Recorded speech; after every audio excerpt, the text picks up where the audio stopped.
जय Hind all of you. Current president Ramnath Kovind ji का कार्यकाल 25 जुलाई 2022 को कंप्लीट हो रहा है। रामनाथ कोविंद जी देश के 14वें राष्ट्रपति हैं।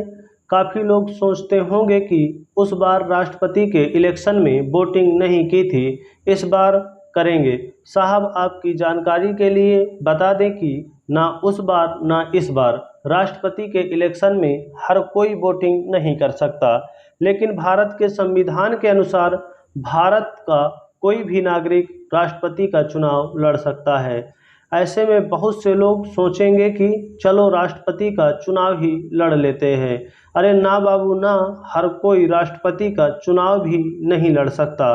तब आप लोग सोच रहे होंगे कि ये राष्ट्रपति किस चिड़िया का नाम है, क्या है राष्ट्रपति? राष्ट्रपति देश का पहला नागरिक होता है। राष्ट्रपति पीएम से पद में सर्वोच्च होता है। राष्ट्रपति के नाम से देश का शासन चलाया जाता है। राष्ट्रपति कौन बन सकता है, कौन नहीं? राष्ट्रपति के पद का विचार इंडिया में कहाँ से आया?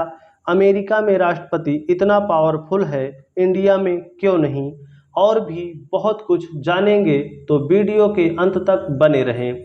संविधान का आर्टिकल 58 बताता है कि कौन राष्ट्रपति बनने के लिए एलिजिबल है, कौन नहीं।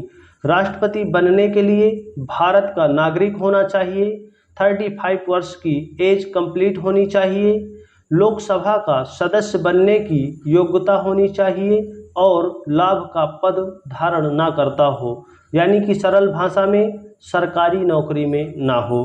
राष्ट्रपति का इलेक्शन इनडायरेक्ट होता है, यानी कि जिसे जनता चुनती है वो डायरेक्ट इलेक्शन हुआ, और जिसे आम जनता नहीं कुछ विशेष लोग चुनते हैं वो इनडायरेक्ट इलेक्शन हुआ। आप राष्ट्रपति के उम्मीदवार तभी होंगे जब 50 अनुमोदक और 50 प्रस्तावक एग्री करते हों। अनुमोदक और प्रस्तावक कौन है, किसे कहते हैं? सरल भाषा में अनुमोदक व प्रस्तावक सांसद व विधायक चुने हुए होंगे, यानी कि राज्यसभा, लोकसभा या फिर विधानसभा के अलग अलग या एक ही बॉडी के 50 सदस्य एक नाम पेश करें और 50 सदस्य उससे एग्री करें कि ये व्यक्ति सही है, यानी कि कुल 100 सदस्य, तब एक व्यक्ति राष्ट्रपति का चुनाव लड़ सकता है।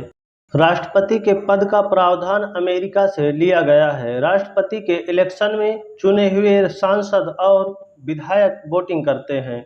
कुछ सांसद और विधायक नॉमिनेटेड होते हैं जो वोटिंग नहीं कर सकते। सांसद और विधायक के मत का मूल्य होता है और ये मूल्य उस राज्य की जनसंख्या पर आधारित होता है जिस राज्य का विधायक या सांसद होगा। राष्ट्रपति का इलेक्शन बैलेट पेपर से सीक्रेट और एकल संक्रमणीय होता है। अब इसे सरल भाषा में समझो। सीक्रेट का मतलब है कि जो भी वोटिंग करेगा वो अपना बैलेट पेपर किसी को भी दिखाएगा नहीं, बताएगा नहीं कि किसे प्राथमिकता दी है। अब एकल संक्रमणीय को समझते हैं। आपकी स्क्रीन में बैलेट पेपर दिख रहा है। हम जाते हैं, किसी एक को वोट करते हैं और चले आते हैं, लेकिन यहाँ ऐसा नहीं है। जैसे 4 कैंडिडेट हैं, एक व्यक्ति चारों को वोट करेगा। जी हाँ, चारों को। मान लेते हैं आप एक एमपी या एमएलए हैं, तब आप उन सभी को वोट करेंगे जो राष्ट्रपति का इलेक्शन लड़ रहे हैं।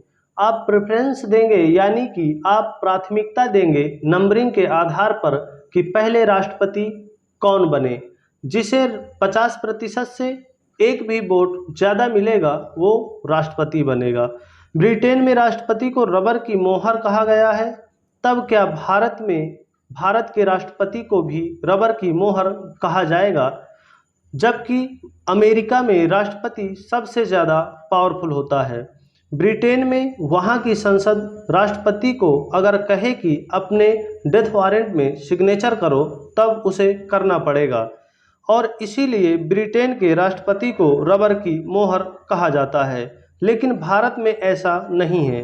भारत के राष्ट्रपति की शक्तियां प्रधानमंत्री प्रयोग करता है और मंत्रिपरिषद या फिर काउंसिल ऑफ मिनिस्टर्स की सलाह पर किसी भी कार्य को राष्ट्रपति करते हैं। लेकिन भारत के राष्ट्रपति के पास वीटो की पावर होती है, जिसके आधार पर भारत का राष्ट्रपति स्वविवेक से भी डिसीजन ले सकता है।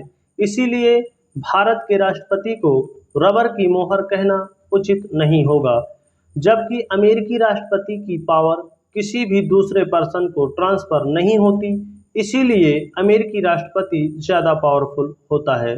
Thank you so much for listening and जय हिंद।